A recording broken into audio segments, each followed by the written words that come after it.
And I hear Mark here, so good. I want to go to him because I'm super curious to get his take on this. We are joined with the man himself, Mark Sleboda, International Relations Security Analyst. You can find Mark on Boosty, Boosty, under Realpolitik with Mark Sleboda, or if you can put in his name, Mark Sleboda, he will come up under both of those. Mark, you doing okay today, man? How you doing? I'm alive, Jamaro. How are you? Thanks for having me on the show. It's always an honor and a pleasure. I am doing fine. I got to get your take on something. I always like to bounce the stuff off of you because #reasons, and you tend to know your stuff. I think that there is a return to big maneuver warfare, even though it's very quiet and it hasn't necessarily been spoken. And my reason for coming to that kind of assessment is this map. This is the battlefield and some of the hotspots that are taking place on this battlefield.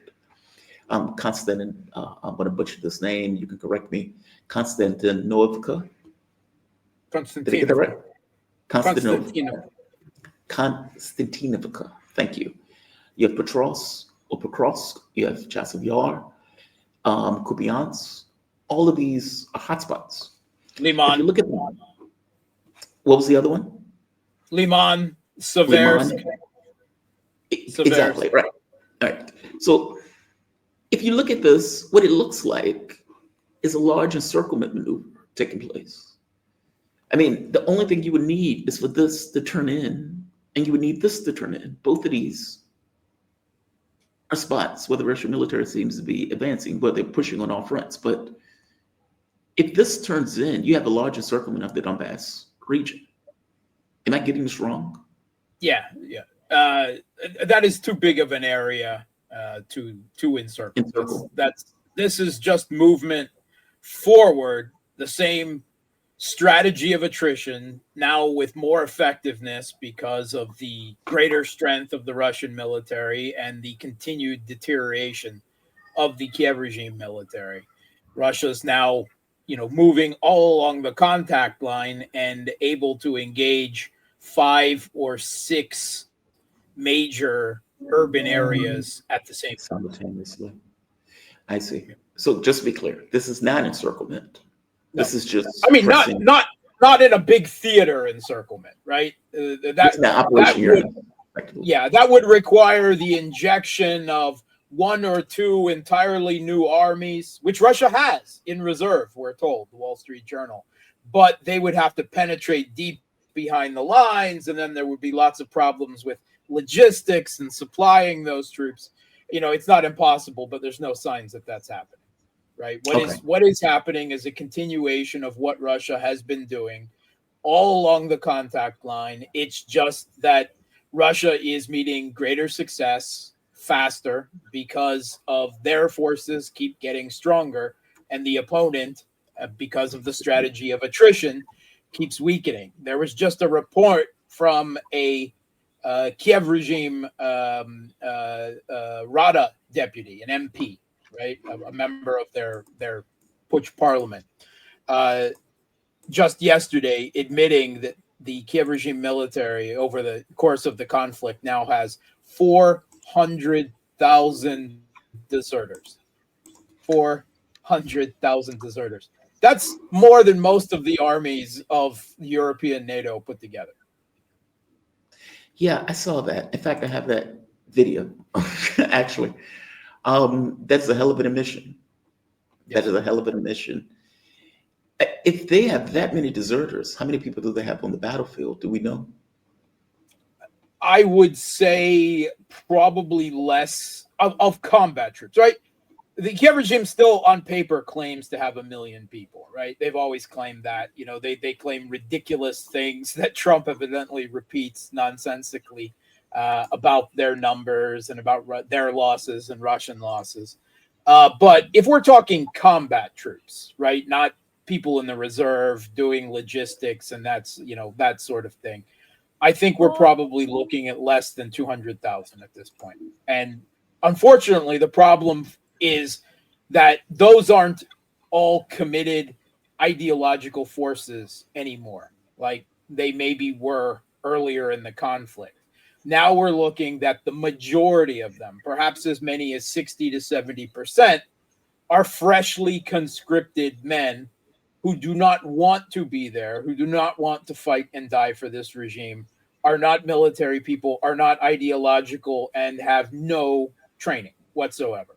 And they're simply handed a gun and told to defend a building or a trench or a fortification. Two things. One, I wonder if she has a husband. Two, why is she admitting this?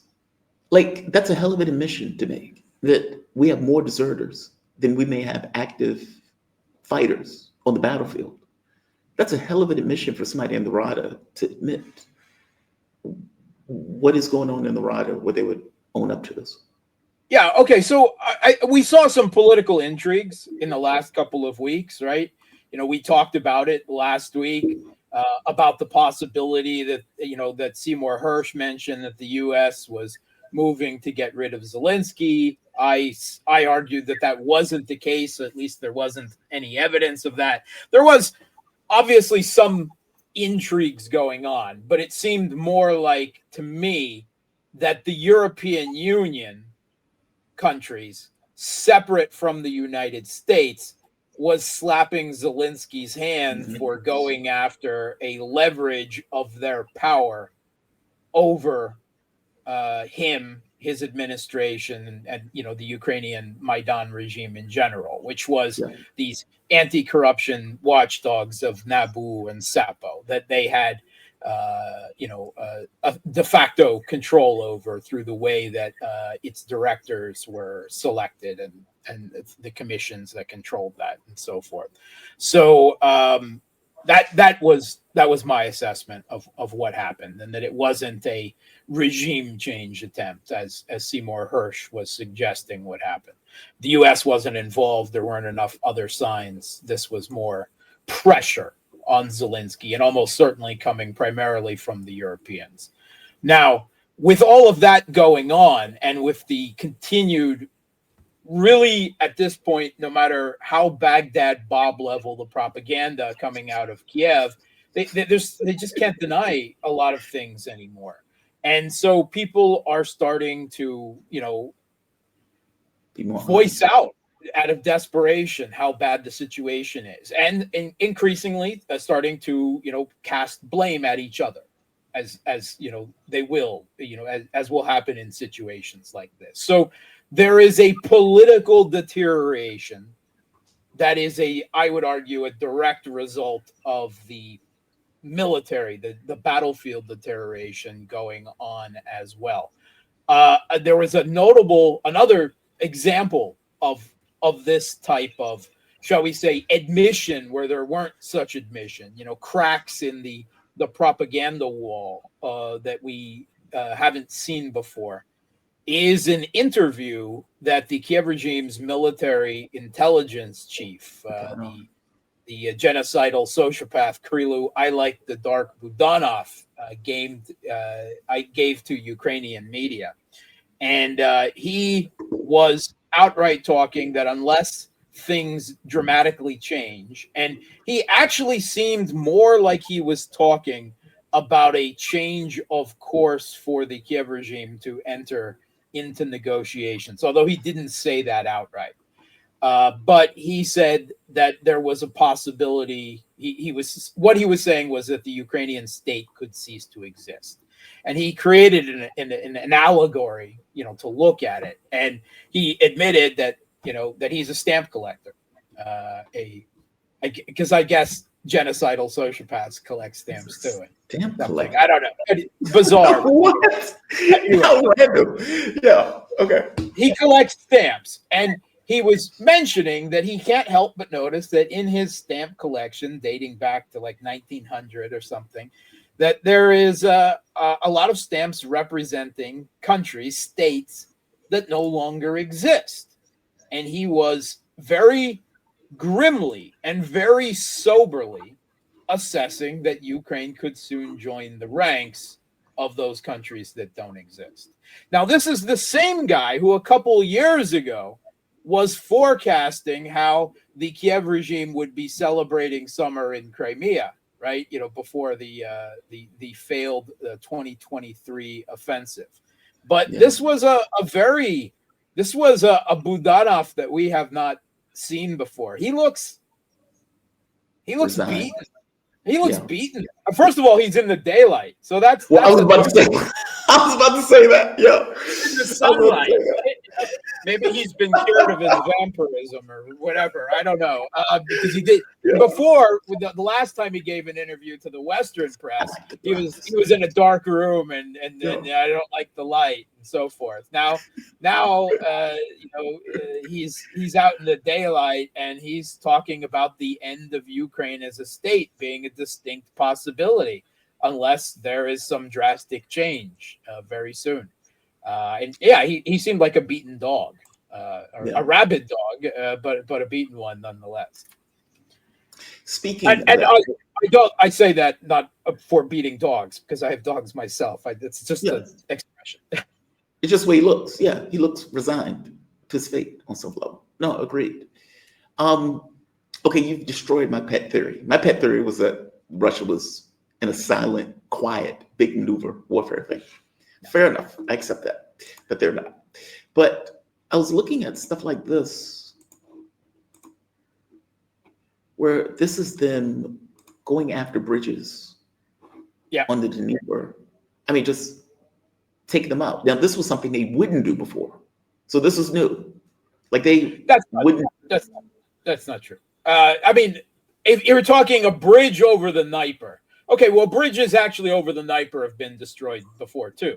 Now, that was more often the case when Russia was withdrawing from the other side of the Dnieper back in the autumn of 2022, because the Kiev regime mobilized and Russia didn't and was still naively counting on negotiations that were, I see. They withdrew. But Russia has destroyed bridges and the Kiev regime has destroyed their own bridges all through this conflict. I mean, that is a regular occurrence. Now, the big thing, I guess, is that this is Kherson. Right. Here's another view of that. I'm not seeing any signs of a big Russian move towards Kherson. So it's probably more about logistics in general. But that was a big... And it should be noted, right, how solid Soviet bridges are built and how difficult it actually is to destroy them, because that did not completely destroy that bridge. They'll have to hit it again. Wow. Somebody was saying that they think it was a test in order to figure out what they need to actually destroy those bridges. That's possible. That's entirely possible. From my understanding, though, this was... Explain what is taking place on the battlefield where they would do that. I mean, that was in Kherson. There were also attacks that were taking place in Petrovsk. Because there's no other big warfare there going on in Kherson. I see no, again, Russia is moving forward in the south as well, right? There is a move up in Zaporozhye, but there isn't anything in Kherson because you have to cross the river there. And there's no signs. I mean, Russia is still... the Kiev regime was complaining that Russia took another island in the Dnieper River, right across from Kherson. But there is no sign at the moment that Russia is gearing up for any type of contested river crossing or something that could happen in the future sometime. But there's no signs of it happening now. So either it's general logistics deterioration, or hey. That suggested it hadn't crossed my mind that it was a test about exactly what would be required. That would make a certain amount of sense too. But there's no other big looming military action that I can see. And that may change. I mean, maybe something secret is going on and I haven't gotten, any signs of it, any data points suggesting it. But right now, it kind of seems out of the blue, to be perfectly honest. What's going on the battlefield in regards to, is it just a constant pressure that is taking place? Patrol? Yeah, constant pressure. What the Kiev regime is complaining about now, they're talking about, they're complaining about infiltration of Russian DRG groups, diversion and reconnaissance groups. And this is a result of the Kiev regime not having enough manpower anymore to properly man the contact line, right? Now, first of all, again, we've talked about this before, but people would be surprised generally when at the contact line how small the forces that on a day-to-day basis usually engage, are, right? These are at most company level, often a platoon and even squadron level, right? Or smaller. And that is a new reality of near peer conflict in the modern day when you have 24/7 satellite surveillance and 24/7 drone surveillance, and you have FPV drone warfare and accurate precision strikes that can be directed. So anytime you mass troops, right, to make a push somewhere, you have to amass troops, get a critical mass, and then move forward, right, to break through a defensive area and so forth. And when you do that, the enemy can see it, identify it, right, very quickly through a combination of drones and satellites, and rain down precision strikes, or if not big precision strikes, artillery, missiles, rockets, if not, well, then at the very least, swarms of FPV drones. Yeah. It makes it very hard to amass large amounts of troops in any one place, right? I mean, when you have a couple $1 million tank taken out by a $20,000 or $30,000 or even a $5,000, those are strike drones. Sorry, a $2,000 or $3,000 FPV drone, right, with a warhead attached to it. Obviously, that is not good attrition math, right? Which is why both sides are using armored vehicles much less than they have been previously, particularly in the first year of the conflict, because you just can't continue to make those trades. So it's not that you don't use armored vehicles like tanks, infantry fighting vehicles, APCs. It's that you don't use them as much, and you only use them sparingly, and for specific when you want to make that big push, and you believe that you have significantly deteriorated the other side's drone and artillery forces in that area, right? Because otherwise, or when you're willing to take a few hits, right? So that is constantly ongoing. So what that result is that at the line of contact, a lot of the encounter battles are relatively small, right? And now the Kiev regime doesn't have enough people, right? We keep talking about their manpower problems, their losses, their desertion, their problems conscripting people. Everything adds up, and all the damage, of course, that that Russia is doing with all at the contact line, in the operational rear, the long range strikes. Everything adds up, and so Russian DRG groups, sometimes 2, 3, 4 people are able then to slip across those defensive lines and take up position to the rear of some forces that are still remaining on the contact line, because there's just the contact line is huge. Ukraine is a big country, right? I mean, it's almost the entirety of the border of Europe, in lengthwise, right? We're talking something bigger than the size of Texas,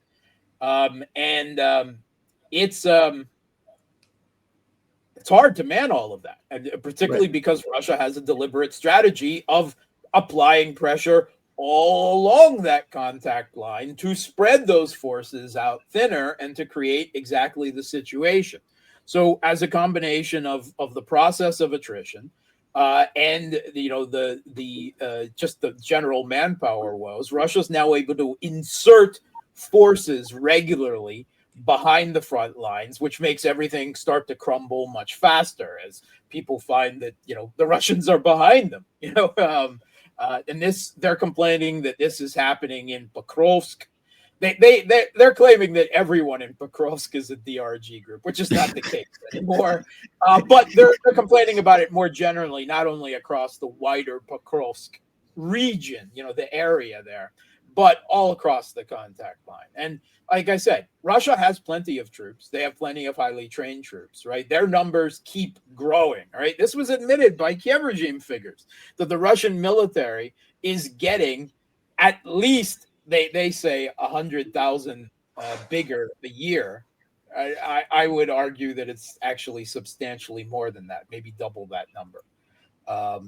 When you add up their volunteer recruitment and their, you subtract their losses from KIA, from casualties, and then, wounded people were wounded or coming back in. When you do up all the math, Russia is still gaining well in excess of 100,000 people a year. And that's the Kiev regime side. Well, their numbers keep getting smaller. So they can't man the contact line, and Russia can deteriorate their defenses along the contact line that much easier, that quicker, without wasting, or putting at risk substantial amounts of armored vehicles, which is what would be required for that maneuver warfare that you're all hot to see, right? The conflict is different, right? This is a different kind of war.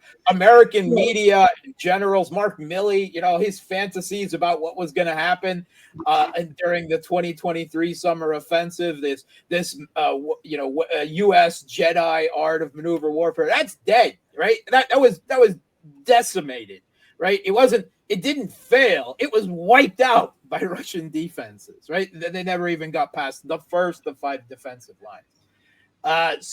And now they're talking about actually building new defensive lines to the rear, like right at the border of the Donbass region, right? As a fallback position from even Slavyansk, Kramatorsk, and Konstantinovka, which they are expecting to lose by sometime, before the end of the year. And it won't do them any good because they don't have enough people to man them, right? I mean, even if you're talking that, okay, they'll to a certain extent get smaller as they move back, but they're losing more troops every day too, and Russia is gaining more troops every day. That's the inevitable math of attrition warfare. But right now, that's the way it still has to be fought. Now, you can see interesting, I would say, small elements of maneuver warfare, right? It doesn't mean that elements of it don't occur. This deep flanking penetration to the north of Pokrovsk towards Rodinskaya, which is a village that's on one of the last 2 key supply routes that come into Pokrovsk. Russia penetrated deep behind the defensive lines and then cut a flank around Pokrovsk, and that is a bit of maneuver warfare going on. Not huge numbers, but obviously armored vehicles are involved there and everything. And as this crumbling of the front line continues, I don't like the word collapse because I don't believe in a sudden collapse scenario. But as it crumbles locally, you will see more and more examples, not only of infiltration, but of these deeper penetrations as well. In World War II, the Soviet Red Army was the master of deep penetrations, and we don't have it on quite that scale and exploit that now because, again, a conflict is different. Long-range precision strikes, they're much more accurate, much more plentiful, surveillance and everything, and the sizes of the armies are not what they were on the Eastern Front in World War II. There is that too, but you will increasingly see more of it, right? It's inevitable. Well, that's pretty shocking, Mark, because my president said that he had just been informed that 20,000 Russian soldiers died. 112,000 soldiers since the beginning of the year. Right? And now, only I'm sure that is what Zelensky is telling him. Meanwhile, 8,000 dead Ukrainians. I know. Yes, Russian has all these advantages, right? In manpower, in artillery, in air power, in drones, in munitions, and everything else. But somehow there's 112 to 8,000. I mean, it's just absurd, right? It is It would make Baghdad Bob blush. The U.S. president. I'm sure this is what the Kiev regime is telling him, because according to them, they've only lost 41,000 people since this entire conflict. Yet Russia keeps returning to them 6,000 and 8,000 bodies at a time, and saying, "Take them. We don't want them." Right? Media Zona, a Western-funded Russian opposition media outlet. Right now, they don't work, at least they don't have a legal entity inside Russia anymore. Of course, they have people still, working for them here. They have been doing an assessment of Russian losses, of what you could consider verifiable. And they know how to dig up every last dead soldier in Russia, right? They have, I would suggest that they have contacts, within the military, that they're able to get some information, probably for some money in exchange for, but they also know, they peruse the papers, they stake out the cemeteries, they go to people's houses. I have full confidence that if there's a dead Russian soldier, they're able in 90% of cases to find evidence of it. They can't find, I don't know, the last time it was around 112,000. The last time I looked, maybe it's around 120,000 at the distance now. They've started to change their methodology because they started coming under pressure from the Western governments that they were ruining the propaganda. They weren't coming up with enough. So then they started a new methodology where public, at the bottom line, they add in a presumed number of losses that we can't find any evidence of.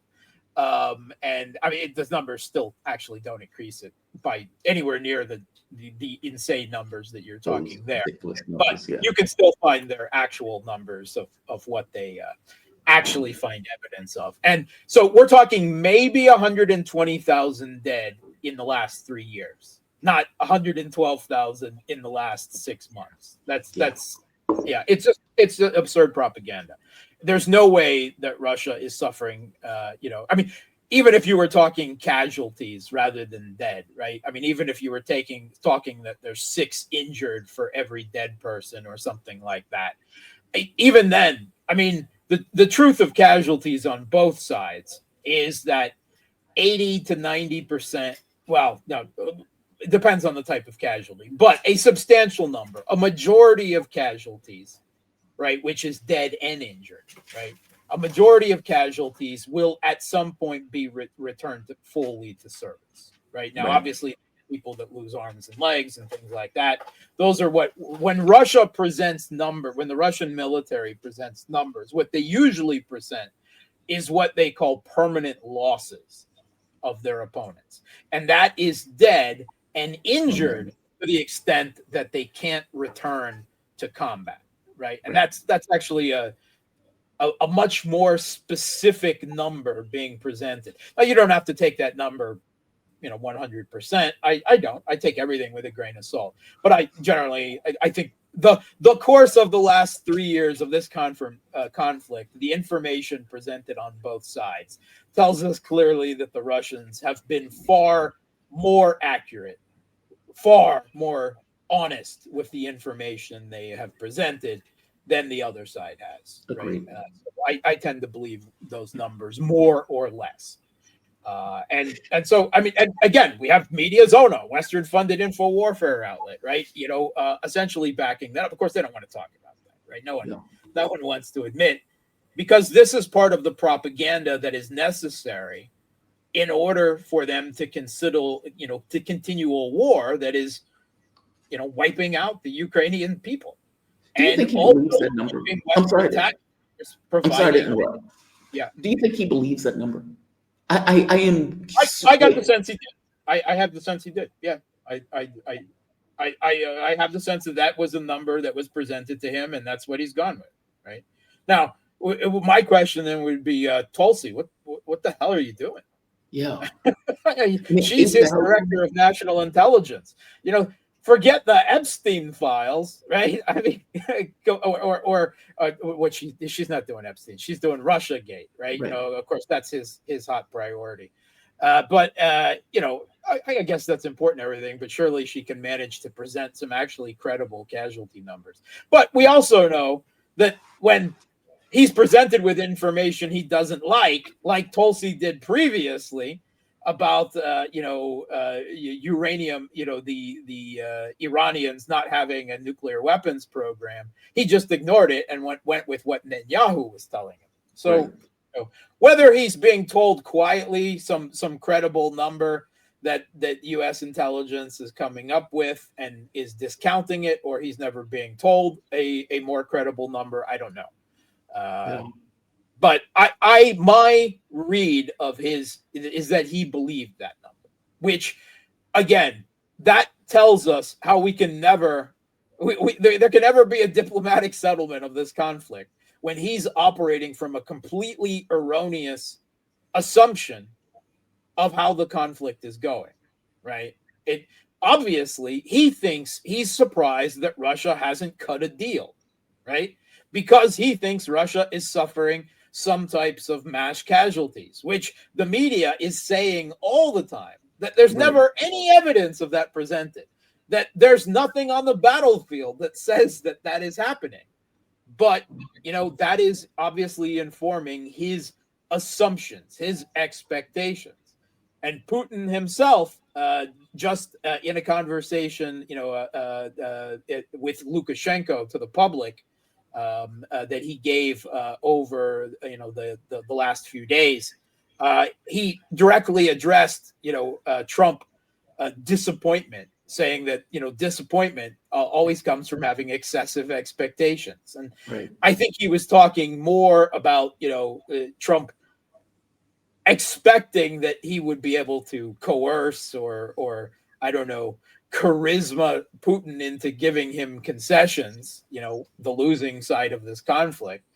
But the Kremlin has endured, the Russian people have endured too much. They're not going to give any concessions to stave some shred of face for Donald Trump, because Russian national interests are at stake, right? This is an existential situation for them in their security assessment, and they're not going to settle for anything less than what they've said all along, and the West, has just ignored. They keep saying it, and they keep, we don't know what you want. And we said what we want, right? They just ignore it. That we can't, not only can we not possibly give you that, we can't even possibly talk about that you're demanding it, right? That's your terms, for a ceasefire, for a permanent end to the conflict are. They don't even, they don't even want to say the words. It's, it's not helping things, right? Because I have a bad feeling, and I've heard this suggested from people that supposedly are close to Trump, but that Trump gets more of his information from Fox News than he does from his own intelligence, which, to be fair, U.S. intelligence has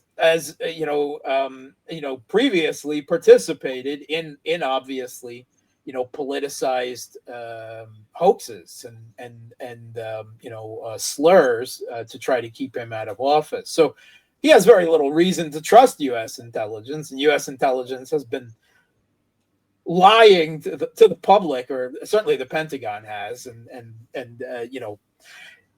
usually when U.S. intelligence is giving information, like casualty numbers to the New York Times, it's an anonymous source within intelligence. They're not even fessing up to it, which means, of course, that if no one is accountable for it, then it's almost certainly disinformation being disseminated in the media. So that's where we are.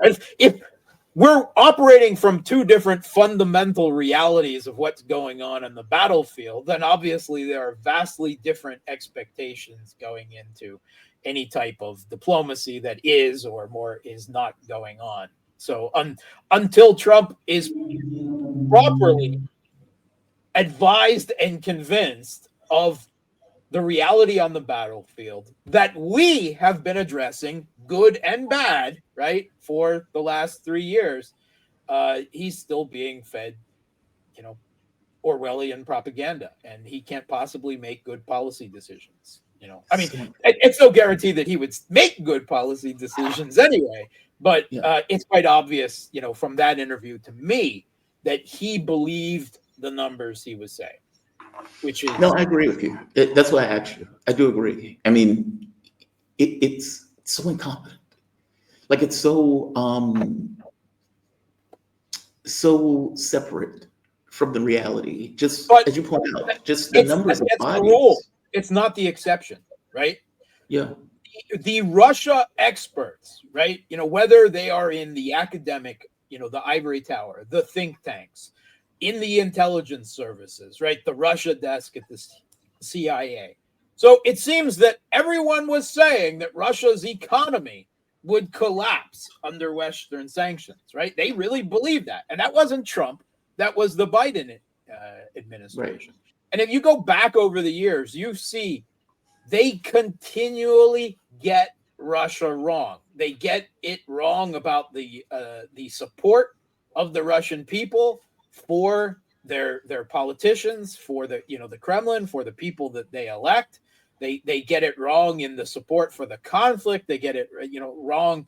There was numerous assessments of Russia's military industrial capability, even, shall we say, its ramping up capability before the conflict. How many times have we received information from Western governments or from experts who said that Russia's about to run out of tanks, Russia's about to run out of rations, Russians, running out of missiles, right? Russians are fighting with shovels, right? Yeah. And have no morale. Just continually, these Russian experts are not actual experts. They're ideologues. They're anti-Russian ideologues. And my assessment, my realization that has progressed from as a young man, right, listening to the first nonsense about weapons of mass destruction in Iraq, is that the U.S. media and the presentation of information by, government sources is so wrong all the time, everywhere, and that the majority of it, the majority is propaganda. Agree. Yeah. So, agreed. I mean, it's not just Russia; it's China too, and Iran, right? Look at all the nonsense that we were being fed about the Israelis, air defense during the Iranian counterstrikes, right? And how all of that we said had really happened was slowly fessed up to, right? And I'm sure there's far more that hasn't been fessed up to yet. Or, the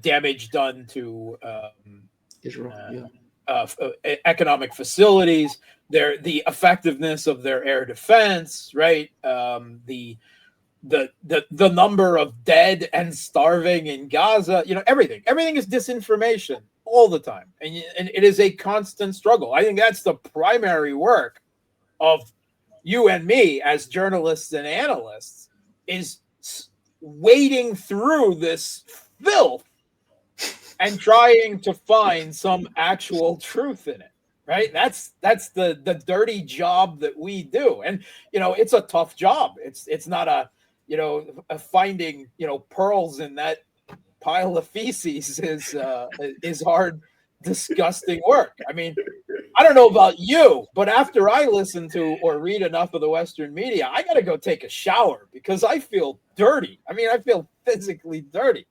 So it's not an easy job. That the work, that we try.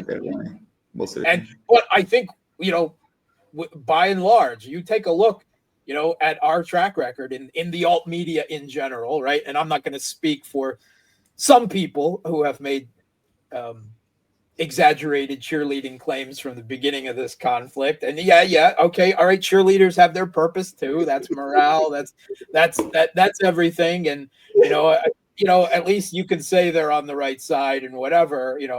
But sometimes I would argue that a few people who have been very sober assessments from the beginning, and not only me, Brian Berletic is another case example of someone. And there hi, by the way. He did say hi. Yeah. Hi, Brad. Yeah, we talk. So we huddle whenever something big happens. Oh, do you? You huddle? Oh yeah, no, we're on WhatsApp. We're on Telegram. You know, we talk to each other. But